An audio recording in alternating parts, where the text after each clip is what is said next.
Hello welcome back અખાણી પાઠશાલામાં તમારું સ્વાગત છે. મારું નામ છે ચિંતન અખાણી. હવે આ ધોરણ 12 નું લેક્ચર છે, ચેપ્ટર નંબર 2 ત્રિકોણમિતિના પ્રતિવિધયો.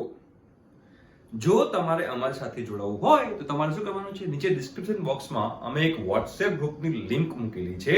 તમે લિંક ઉપર ક્લિક કરશો ને એટલે તમે ઓટોમેટિકલી અમારા WhatsApp ગ્રુપમાં જોડાઈ જશો.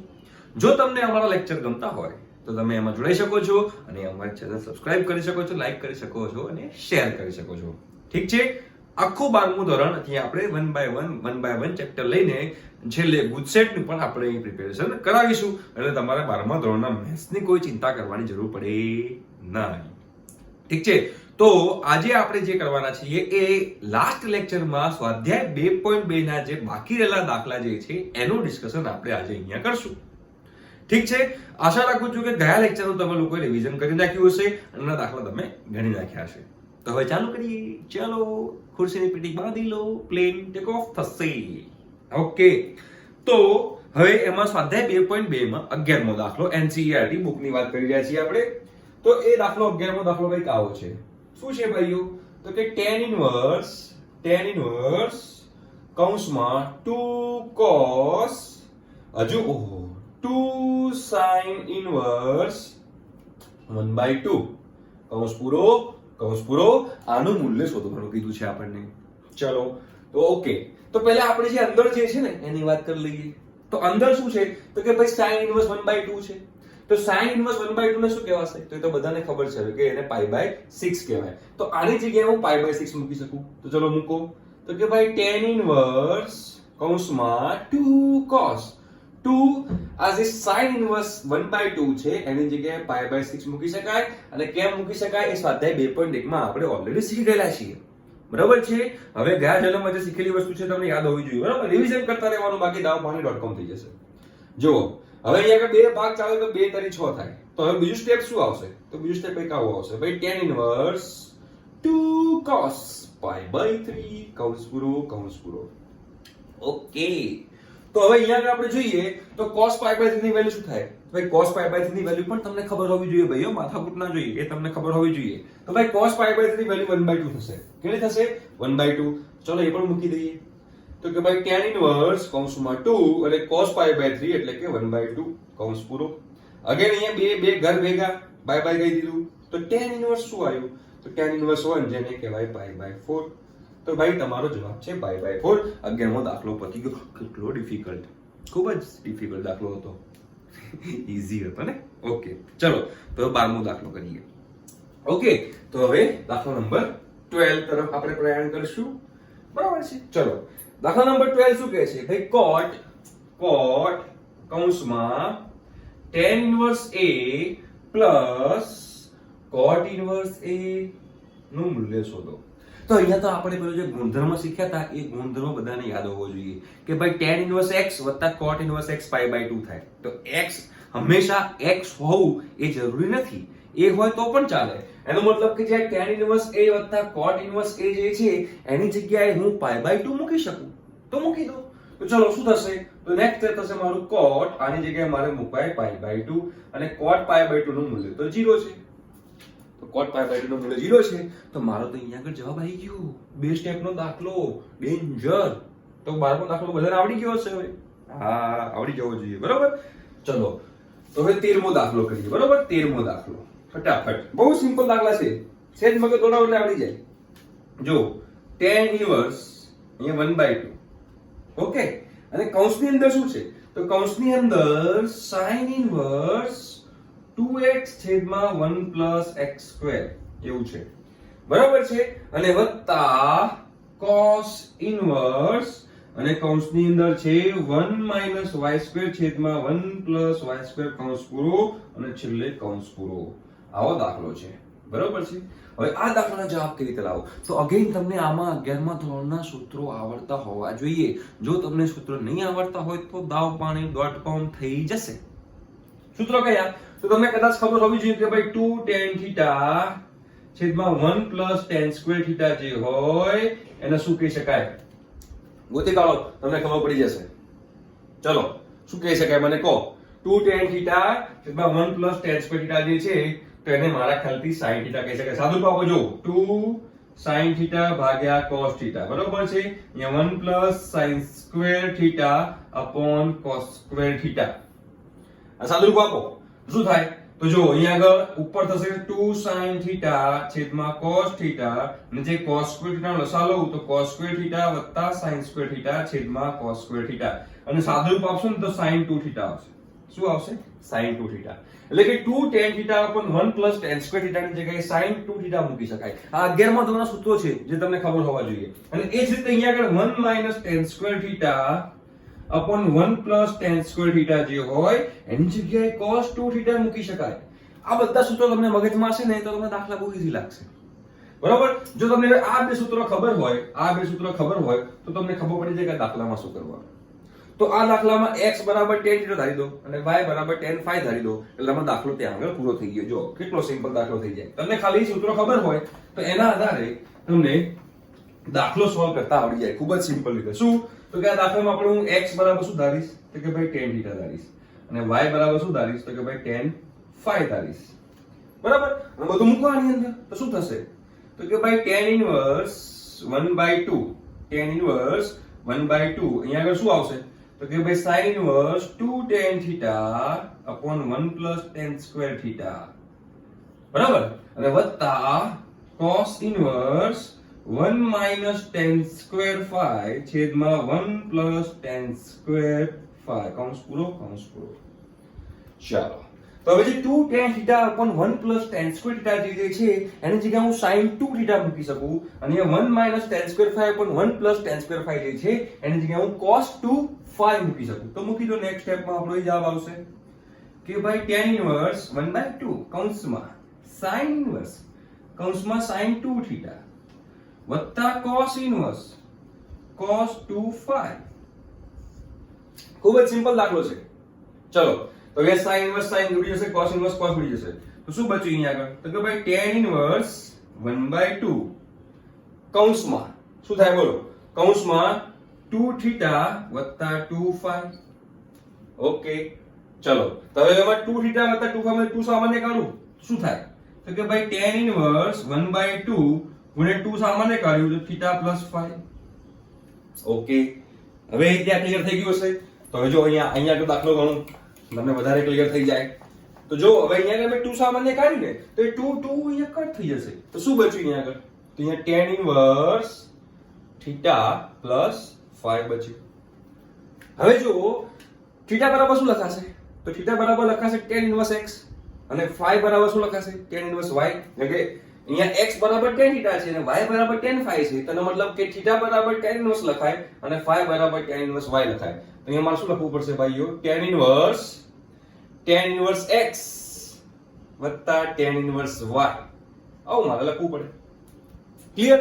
હવે tan inverse x plus tan inverse y નું મૂલ્ય એનું સૂત્ર તો આપણને ખબર જ છે. તો હવે એ લગાવવાની અંદર તો શું થાય નેક્સ્ટ સ્ટેપ ની અંદર તો કે ભાઈ tan inverse અહીંયા આગળ શું આવશે તો કે ભાઈ tan inverse x plus y છેદમાં 1 minus xy. આ કૌંસ પૂરો. ભાઈ કૌંસ કરવામાં તકલીફ ના થવી જોઈએ. બરોબર છે. તો તમારે ભૂલ ત્યાં નહીં થાય. તો tan inverse આવી ગયું છે. બરોબર છે. ઓકે તો આપણો જવાબ અહીંયા ઇન્વર્સ નતો. અહીંયા ઇન્વર્સ નથી. અહીંયા ઇન્વર્સ નથી. આપણે ખાલી ખોટું અહીંયા ઇન્વર્સ કરી રહ્યા છીએ. અહીંયા ઇન્વર્સ નથી. ઓકે અહીંયા ઇન્વર્સ નથી. ચાલો તો અહીંયા ઇન્વર્સ નથી. બરોબર ને. તો અહીંયા ઇન્વર્સ નથી તો આ બંને કટ થઈ જાય. તો જવાબ શું આવશે તો કે ભાઈ x plus y છેદમાં 1 minus xy. એ તમારો જવાબ. ખૂબ જ સિમ્પલ. આ દાખલામાં મેઇનલી શું હતું સૌથી ઇમ્પોર્ટન્ટ વાત એ હતી કે તમને સૂત્ર ખબર હોવા જોઈએ કે ભાઈ 2 tan θ upon 1 plus tan square θ જે છે એને sin 2 θ લખી શકાય અને 1 minus tan square θ upon 1 plus tan square θ હોય તો એને cos 2 θ લખી શકાય. આ બે વસ્તુ તમને ખબર હોય દાખલો આવડી જાય. જોઈ લો એકવાર દાખલો. ખૂબ જ સિમ્પલ છે. આમાં તો કોઈ રોકેટ સાયન્સ જેવું હતું નહીં. ખૂબ જ સિમ્પલ દાખલા છે.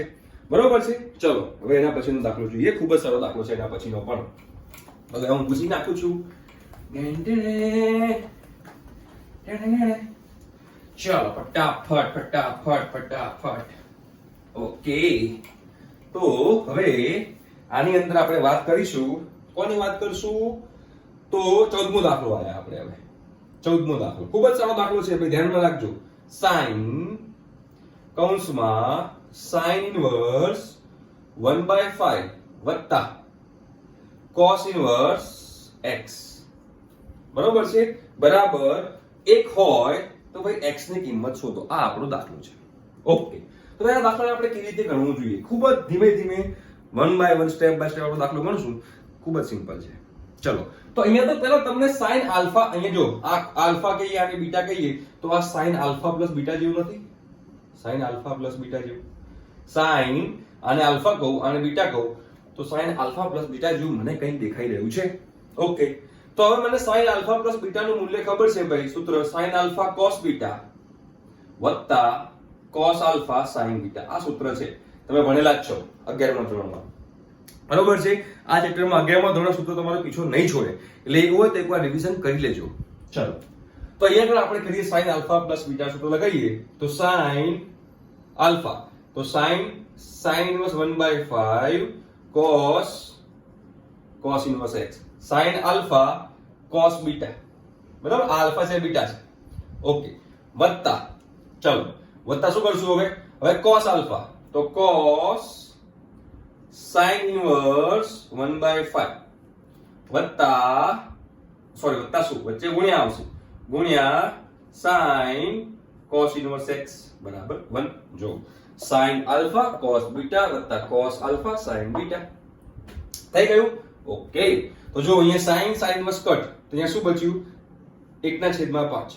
અહીંયા cos ઇનવર્સ કટ તો ગુણ્યા x વત્તા, હવે અહીંયા શું આવશે? તો અહીંયા cos, હવે અહીંયા તો કટ થશે નહીં, sin ઇનવર્સ 1/5 ગુણ્યા sin cos ઇનવર્સ x બરાબર 1 છે. અહીંયા તો હવે કટ થશે નહીં, આ તો દાવ થઈ ગયો, તો કઈ વાંધો નહીં. આપણે જે sin ઇનવર્સ જે છે એને cos ઇનવર્સ માં કન્વર્ટ કરી નાખો, અને cos ઇનવર્સ છે એને sin ઇનવર્સ માં કન્વર્ટ કરી નાખો. હવે આપણે કન્વર્ટ કેવી રીતે કરવાનું? તો જો બાજુમાં કરું તો બહુ સિમ્પલ છે. ધારો કે sin ઇનવર્સ 1/5 છે, એને આપણે y એઝ્યુમ કરી લઈએ. તો બોલો 1/5 બરાબર શું થયું? તો 1/5 બરાબર sin y થયું. હા કે ના? હવે કાટકોણ ત્રિકોણ બનાવો. ચલો કાટકોણ ત્રિકોણ બનાવીએ. તો અહીંયા y લખી દઉં. હવે sin એટલે શું? તો કે સામેની બાજુ ભાગ્યા કર્ણ, તો y ની સામેની બાજુ 1 થશે અને કર્ણ થશે 5, બરાબર છે. તો હવે પાયથાગોરસ લગાવીએ તો 25 - 1 24, તો વર્ગમૂળમાં 24 થયું, અને 6 ચોક 24 એટલે 2 વર્ગમૂળમાં 6 થયું. આ લંબાઈ 2 વર્ગમૂળમાં 6 થઈ. ઓકે, હવે મારે sin ઇનવર્સ ને cos ઇનવર્સ માં કન્વર્ટ કરવું હતું, એટલે મારે અહીંયા cos y લખી દેવાનું. cos y શોધવા માટે ચલો, તો cos y શું થાય? તો કે ભાઈ પાસેની બાજુ ભાગ્યા કર્ણ, તો પાસેની બાજુ શું છે? તો કે ભાઈ 2√6 ભાગ્યા કર્ણ 5, તો મતલબ કે y બરાબર શું થયું? તો y બરાબર cos ઇનવર્સ 2√6 છેદમાં 5, એટલે y બરાબર cos ઇનવર્સ 2√6 છેદમાં 5 થયું, અને y બરાબર આ હતું. એનો મતલબ શું થયો?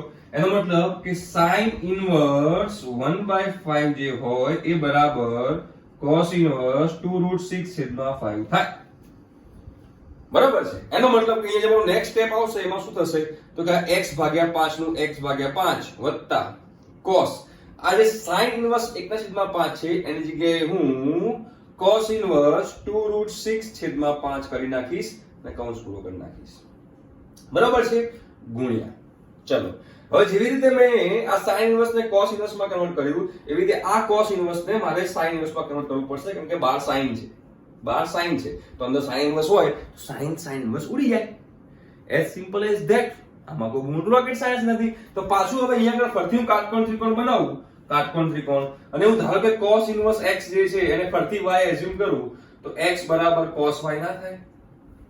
તો x બરાબર cos y થાય, તો એ ખૂણો લઈ લઉં y, તો cos y એટલે પાસેની બાજુ ભાગ્યા કર્ણ, તો આ x ભાગ્યા 1 ના કહેવાય? તો પાસેની બાજુ x અને કર્ણ થશે 1, બરાબર છે. તો પાયથાગોરસ લગાવીએ તો આ શું થાય? તો વર્ગમૂળમાં 1 - x² થાય પાયથાગોરસ થી. તો મારે શોધવું છે sin y, તો sin y બરાબર શું થશે? તો કે સામેની બાજુ ભાગ્યા કર્ણ, તો કે વર્ગમૂળમાં 1 - x² ભાગ્યા 1.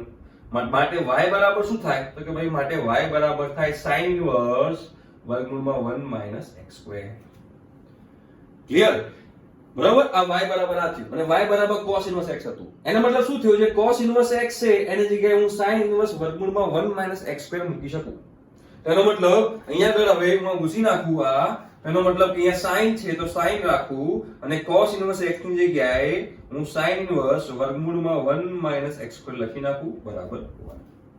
જો આ sin ઇન્વર્સ ને મેં cos ઇન્વર્સ માં કન્વર્ટ કર્યું અને cos ઇન્વર્સ ને મેં sin ઇન્વર્સ માં કન્વર્ટ કર્યું. તમારે સૂત્ર યાદ રાખવાની જરૂર નથી, તમે આ જાતે બનાવી શકો છો, બિલકુલ બનાવી શકો છો, આમાં કોઈ શંકાને સ્થાન નથી. ઓકે, ચલો તો હવે આગળ વધીએ. તો જો અહીંયા cos ઇન્વર્સ કટ, બરાબર છે. ઓકે, તો અહીંયા cos ઇન્વર્સ કટ થઈ ગયું, અહીંયા આગળ sin ઇન્વર્સ કટ થઈ ગયું. તો નેક્સ્ટ સ્ટેપ શું આવશે? તો કે x ભાગ્યા 5 વત્તા 2√6 ભાગ્યા 5 ગુણ્યા વર્ગમૂળમાં 1 માઇનસ x સ્ક્વેર બરાબર 1. બરાબર છે. ઓકે, હવે તો સાદુરૂપ આપવાનું બાકી રહ્યું. હવે સાદુરૂપ આપવામાં કોઈ ભૂલ ના થવી જોઈએ, તો તમને સિમ્પલ થઈ જશે. તો વર્ગમૂળ વાળું એક બાજુ રાખીએ, બાકી બધું બીજી બાજુ લઈ જઈએ. તો શું થશે? તો 2 વર્ગમૂળમાં 6 ભાગ્યા 5 1 માઇનસ x સ્ક્વેર બરાબર 1 માઇનસ x ના છેદમાં 5. આ x ના છેદમાં 5 હતું, આપણે જમણી બાજુ લઈ ગયા. બરાબર છે. ઓકે, હવે આપણે લસા લઈ લઈએ. 5 નો લસા લઈ લઈએ તો શું થાય? તો કે 2 વર્ગમૂળમાં 6 બરાબર 5 મળી જશે, અને અહીંયા આગળ આવશે 2 વર્ગમૂળમાં 6 વર્ગમૂળમાં 1 માઇનસ x સ્ક્વેર. 2 વર્ગમૂળમાં 6 1 માઇનસ x સ્ક્વેર એનું એ રાખ્યું. આ 5 ગુણ્યા આ બાજુ તો શું થાય? તો બરાબર 5 માઇનસ x થાય. બરાબર. હવે જે વર્ગમૂળ છે તો મારે શું કરવાનું? તો ભાઈ બંને બાજુ વર્ગ કરી દો. સિમ્પલ છે, બંને બાજુ વર્ગ કરી દો. તો 2 નો વર્ગ 4 વર્ગમૂળમાં 6 નો વર્ગ 6, અને અહીંયા આગળ 1 માઇનસ x સ્ક્વેર થઈ જશે, અને અહીંયા આગળ 5 માઇનસ x નો વર્ગ થઈ જશે. બંને બાજુ વર્ગ કર્યું તો અહીંયા આગળ 2 નો વર્ગ 4 વર્ગમૂળમાં 6 નો વર્ગ 6, વર્ગમૂળ નીકળી જાય બરાબર 5 માઇનસ x નો આખાનો વર્ગ થાય. હવે ગુણો તો 6 ચોક 24 ગુણ્યા 1 24 માઇનસ 24 x સ્ક્વેર બરાબર અહીંયા આગળ શું આવશે? 25 માઇનસ 10x વત્તા x સ્ક્વેર. આવું ભાઈને ઊભું રહેશે. ચલો હવે આગળ સાદુરૂપ આપીએ આપણે. ઓકે, ચલો હવે આગળ સાદુરૂપ આ બધું પૂછી નાખું છું. હવે ખૂબ જ સારો દાખલો છે. આવો કોઈ પણ દાખલો હોય તમને કરતા આવડવો જોઈએ ભાઈ. બહુ મોટું રોકેટ સાયન્સ નથી આની અંદર. તો હવે 24 માઇનસ 24x સ્ક્વેર ની પેલી બાદ લઈ જાઉં તો પ્લસ 24x સ્ક્વેર, અને એક x સ્ક્વેર તો હતું જ, એટલે શું થઈ જશે? તો કે ભાઈ 25x સ્ક્વેર થઈ જશે, માઇનસ 10x થઈ જશે. બરાબર છે. અને આ 25 છે 24 આ બાદ લાવશું તો 25 માઇનસ 24 1 થઈ જશે, તો પ્લસ 1 બરાબર 0. તો તમે જોશો તો આ પૂર્ણાંક પદાવલી બની. કોની પૂર્ણાંક પદાવલી બની? તો 5x 1 ના વર્ગ બરાબર 0 ની. આ 5x 1 નો વર્ગ થઈ ગયો કહેવાય.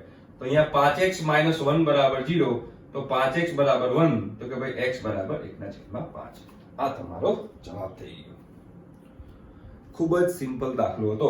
ખાલી તમારે શું કરવાનું? તો અહીંયા આગળ કે જે sin ઇન્વર્સ છે તમે એને cos ઇન્વર્સ માં કન્વર્ટ કરો, અને cos ઇન્વર્સ જે છે એને sin ઇન્વર્સ માં કન્વર્ટ કરો, અને એ જે કન્વર્ટ કરવાની જે રીત છે મેં તમને બોર્ડ પર કરીને બતાવી.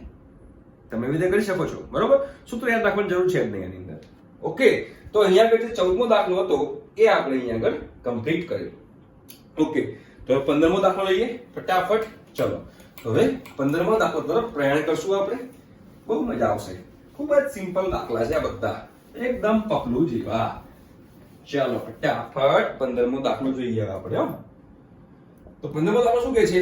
તો કે ભાઈ tan ઇન્વર્સ x 1 છેદમાં x 2 વત્તા tan ઇન્વર્સ અહીંયા આવશે x plus 1 છેદમાં x plus 2 બરાબર પાઈ બાય 4. તો મારે x શોધવાનું છે. આ આપણી રકમ છે. તો અહીંયા આગળ આપણે જો અહીંયા tan ઇન્વર્સ x વત્તા tan ઇન્વર્સ y જેવું સૂત્ર છે. બરાબર છે. તો આપણી પાસે સૂત્ર છે ભાઈ tan ઇન્વર્સ x વત્તા tan ઇન્વર્સ y હોય તો tan ઇન્વર્સ x વત્તા y છેદમાં 1 માઈનસ x y. પણ ક્યારે? જ્યારે બંનેનો ગુણાકાર x અને y નો ગુણાકાર 1 કરતા નાનો હોય ત્યારે. બરાબર છે. ચલો તો હવે આપણે આગળ વધીએ. તો હવે અહીંયા આપણે શું કરશું? તો અહીંયા આપણે એવું કંઈક કરશું. જોજો શું કરશું આની અંદર? તો tan ઇન્વર્સ x વત્તા tan ઇન્વર્સ y છે તો આપણે લખશું tan ઇન્વર્સ x વત્તા y, એટલે કે x 1 છેદમાં x 2 વત્તા x plus 1 છેદમાં x plus 2. ક્લિયર? ઓકે, ચલો આ tan ઇન્વર્સ x વત્તા y છેદમાં 1 minus xy, એટલે 1 minus x minus 1 x minus 2 x plus 1 x plus 2. tan inverse x વત્તા y 1 minus xy બરાબર પાઈ બાય 4. બરાબર છે. ઓકે, હવે tan ઇન્વર્સ જે છે ને આપણે લઈ જઈએ. ચલો અને અહીંયા લસા લઈ લઈએ. અહીંયા લસા શું આવશે? તો x plus 2 ને x minus 2 નો લસા આવશે. બરાબર છે. તો આને મારે કોના વડે ગુણવાનું? x plus 2 વડે ગુણવાનું. તો x minus 1 ગુણ્યા x plus 2 વત્તા x પ્લસ 1 ગુણ્યા x માઇનસ 2 છેદમાં અંશનો લસા હતો x માઇનસ 2 x પ્લસ 2 એ અંશનો લસા હતો આખાના છેદમાં. હવે આ લસા અહીંયા પણ લસા આવશે જેમાં અહીંયા ગુણવો પડશે.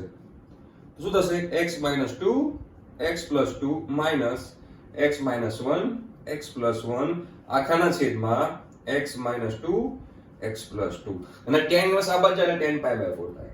તો ભાઈઓ tan pi by 4 બરાબર. આ tan ઇન્વર્સ જે હતું એ આ બાજુ જતું રહ્યું. આઈ થિંક કે બધાને ક્લિયર થઈ ગયું છે ભાઈ દાખલો મેં કેવી રીતે ચાલુ કર્યો. બરોબર છે, ખૂબ જ સિમ્પલ છે, આમાં કોઈ મોટું રોકેટ સાયન્સ નથી. જો x minus 2 x minus 2 x plus 2 x plus 2 cancel. તો છેલ્લે શું બચ્યું અહીંયા આગળ? તો આ બેનો ગુણાકાર વત્તા આ બેનો ગુણાકાર. તો આ બેનો ગુણાકાર કરો હવે અહીંયા આગળ ઉપર અહીંયા અંશમાં x માઇનસ 1 ગુણ્યા x પ્લસ 2 તો શું થશે અહીંયા આગળ કે x સ્ક્વેર બરોબર માઇનસ x બરોબર માઇનસ x વત્તા 2x તો વત્તા x માઇનસ 2 આવું થશે. બરોબર છે, ઓકે. આ હવે આ બેનો ગુણાકાર કરીએ તો અહીંયા આગળ શું થશે? તો વત્તા x સ્ક્વેર x નો વર્ગ બરાબર છે પ્લસ x માઇનસ 2x તો માઇનસ x માઇનસ 2 આવું થશે. આ ઉપરના આ બેનો ગુણાકાર કર્યો એ આ આવ્યું, આ બેનો ગુણાકાર કર્યો એ આ આવ્યું છેદમાં અહીંયા આગળ x minus 2 x plus 2 a plus b a minus b અને a square minus b square લખાય. પણ શું લખાશે? તો કે ભાઈ x સ્ક્વેર માઇનસ 4 અને અહીંયા આગળ લખાશે અહીંયા માઇનસ કરી નાખું અહીંયા લખાશે x સ્ક્વેર માઇનસ 1 કેમ કે આ પણ a plus b a minus b જેવું છે ને એટલે. અને is equal to tan pi by 4 તો tan pi by 4 ની વેલ્યુ 1 છે. બસ હવે તો કશું બાકી ના રહ્યું, ખૂબ જ સિમ્પલ રહ્યું. કરો ફટાફટ. x નો વર્ગ વત્તા x નો વર્ગ 2x નો વર્ગ આ x x કેન્સલ -2 -2 -4 છેદમાં જોવા જઈએ તો x સ્ક્વેર -4 -x સ્ક્વેર વત્તા 1 બરાબર 1 આ x સ્ક્વેર કટ તો શું આવશે? તો કે ભાઈ 2x નો વર્ગ -4 છેદમાં -3 બરાબર 1 -4 વત્તા 1 -3 થાય. બરોબર છે. -3 આ બાજુ ગુણીએ તો માટે 2x નો વર્ગ -4 બરાબર -3 તો ભાઈ 2x નો વર્ગ બરાબર 1 તો કે ભાઈ x નો વર્ગ બરાબર 1/3 તો x બરાબર પ્લસ ઓર માઈનસ 1 ના છેદમાં વર્ગમૂળમાં 2 આ તમારો જવાબ થઈ ગયો. દાખલો અહીંયા આગળ પતી ગયો. ખૂબ જ સિમ્પલ દાખલો હતો. હા, ખાલી તમને અહીંયા સૂત્ર વાપરતા આવડવું જોઈતું હતું ભાઈ કે tan ઇન્વર્સ x વત્તા tan ઇન્વર્સ y હોય તો એને tan ઇન્વર્સ x વત્તા y છેદમાં 1 - xy લખી શકાય. બરોબર છે. તો આજે 15મો દાખલો હતો એ અહીંયા આગળ ક્લિયર થઈ ગયો બધાને. ઓકે, ચાલો તો હવે આગળ વધીએ. 16મો દાખલો લઈએ ફટાફટ. હવે તો બધા નાના દાખલા છે. બરાબર છે. ચલો તો 16મો દાખલો આપણે અહીંયા આગળ લઈએ તો 16મો દાખલો તમને અહીંયા આગળ શું કહે છે? તો કે 16મો દાખલો કંઈક આવું કહે છે કે ભાઈ આના મૂલ્ય શોધવાનું કહે છે. મૂલ્ય sin ઇન્વર્સ sin 2π/3 આનું મૂલ્ય આપણે શોધવાનું કીધું છે. તો હવે આ ટાઈપના દાખલાની અંદર સૌથી પહેલા તમને મેં કીધું હતું લેક્ચર નંબર 1 ની અંદર કે બધાના પ્રદેશ અને વિસ્તાર આપણને ખબર હોવા જોઈએ. બરોબર છે, એ આપણને ખબર હોવા જોઈએ. ઓકે, ચાલો તો પહેલા sin ઇન્વર્સ sin 2π/3 છે તો પહેલા sin 2π/3 નું મૂલ્ય આપણને ખબર હોવું જોઈએ. ભાઈ sin 2π/3 નું વેલ્યુ શું છે? તો sin 2π/3 તો આવું લખી શકાશે ભાઈઓ તો કે sin ઇન્વર્સ sin π - π/3. ભાઈ પાછો અગિયારમાં ધોરણનો કન્સેપ્ટ આવ્યો. 11મા ધોરણનો પાયો છે. હા, તમને આવડતું હોવું જોઈએ. પાઈ માઈનસ કયું ચરણ થાય? પાઈ માઈનસ બીજું ચરણ. બીજામાં સાઈન કેવું? બીજામાં સાઈન ધન. તો શું લખાશે આને? તો લખાશે આને sin π/3 લખાશે. શું લખાશે? sin π/3 લખાશે. અને sin π/3 તો sin કટ તો લખાશે π/3. મેં ડાયરેક્ટ અહીંયા sin કટ કેમ ના કર્યું? સૌથી અગત્યની વાત, મેં ડાયરેક્ટ અહીંયા sin કટ કેમ ના કર્યું? કેમ કે જે sin ઇન્વર્સ જે છે એ sin ઇન્વર્સ નો પ્રદેશ જે છે એ -π/2 થી π/2 ની વચ્ચે છે. કોઈને ખ્યાલ હોય તો તમને કહી દઉં. શું છે? -π/2 થી π/2 ની વચ્ચે છે. વિસ્તાર કેટલો છે? -π/2 થી π/2 ની વચ્ચે. તો 2π/3 છે એ -π/2 થી π/2 ની વચ્ચે નથી આવતું. તો મારે એને પહેલા -π/2 થી π/2 ની વચ્ચે લાવવું પડે. પછી sin ઇન્વર્સ sin કટ થાય, એના સિવાય કટ થાય નહીં. એટલે મેં એને પહેલા π/3 જે છે -π/2 થી π/2 ની વચ્ચે છે એટલે પછી કટ થઈ શકે. તમારો જવાબ આવશે π/3. 17મા દાખલાની વાત કરીએ તો એ પણ સેમ ટુ સેમ એના જેવો જ છે. શું છે ભાઈઓ? તો કે ભાઈ tan ઇન્વર્સ tan 3π/4. હવે આપણને ખબર હોવી જોઈએ કે tan ઇન્વર્સ નો વિસ્તાર એ પણ -π/2 થી π/2 ની વચ્ચે છે, તો આ -π/2 થી π/2 ની વચ્ચે આવતું નથી, તો મારે પહેલા એને કન્વર્ટ કરવું પડશે. તો લખાશે tan ઇન્વર્સ tan અને pi - π/4 લખી શકાય 3π/4 ને. ચલો, માટે tan ઇન્વર્સ પાઈ માઈનસ કયું ચરણ? બીજું ચરણ. બીજામાં tan નેગેટિવ, તો મારે -tan π/4 લખી શકાય. -tan π/4 લખી શકાય. ઓકે, હવે tan ઇન્વર્સ -x હોય, tan ઇન્વર્સ -x, તો આપણે એને શું લખતા હતા? તો એને આપણે લખતા હતા -tan ઇન્વર્સ x. તો એ tan ઇન્વર્સ -rx ગણી લઈએ તો -12 આવી જાય. તો -tan ઇન્વર્સ શું લખાશે? -tan ઇન્વર્સ tan π/4 લખાશે. tan કટ, તો -π/4 તમારો જવાબ. રાઈટ? તો 17મો દાખલો પણ તમને અહીંયા આગળ આવડી જાય એવો જ છે. ઠીક છે, હવે આગળ વધીએ તો sin ઇન્વર્સ 3/5 વત્તા cot ઇન્વર્સ 3/2, 18મો દાખલો જે છે એ તમે જુઓ એકવાર. 18મો દાખલો ખૂબ જ સિમ્પલ છે, એ પણ બસ ખાલી મગજ દોડાવવાનું છે, બીજું કંઈ કરવાનું નથી. હા, 18મો દાખલો આપણે અહીંયા આગળ જોઈએ તો 18મો દાખલો શું કહે છે અહીંયા આગળ? તો કે ભાઈ tan કૌંસમાં sin ઇન્વર્સ 3/5 વત્તા cot ઇન્વર્સ 3/2. હવે તમને આમાં છે ને હું તમને કહી દઉં કે દાખલો કેવી રીતે ગણવાનો, અને એ તમારે હોમવર્કમાં રહેશે. રાઈટ? તો 18મો દાખલો, 19મો દાખલો, 20મો દાખલો અને 21મો દાખલો જે છે એ તમારે બધા હોમવર્કમાં. અને જો તમને ના ફાવે તો નીચે કમેન્ટ બોક્સમાં પૂછવાનું, તો હું તમને કહી દઈશ કે દાખલો કેવી રીતે ગણવો જોઈએ. તો તમારે આમાં દાખલામાં તમારે શું કરવાનું છે તમને અહીં જ આપી દઉં. જે sin ઇન્વર્સ છે એને tan ઇન્વર્સમાં કન્વર્ટ કરો, cot ઇન્વર્સ છે એને પણ tan ઇન્વર્સમાં કન્વર્ટ કરો, બરોબર છે? અને પછી tan ઇન્વર્સ x વત્તા tan ઇન્વર્સ y ની ફોર્મ્યુલા લગાવો, જે tan ઇન્વર્સ x વત્તા y / 1 - xy થશે, અને પછી tan કટ થઈ જશે. બરોબર? આ એની સિમ્પલ મેથડ છે, તમને આવડશે મને ભરોસો છે. તો આશા રાખું છું કે આપણો જે સ્વાધ્યાય 2.2 જે છે એ તમને હવે ક્લિયર થઈ ગયો હશે. જો તમને અમારા લેક્ચર ગમતા હોય તો નીચે આપણે WhatsApp ના ગ્રુપની લિંક આપેલી છે, તમે ક્લિક કરો, અમારી સાથે જોડાઈ જાઓ. બરોબર છે? તો હવે મળીશું આપણે નેક્સ્ટ લેક્ચરમાં. ત્યાં સુધી બાય.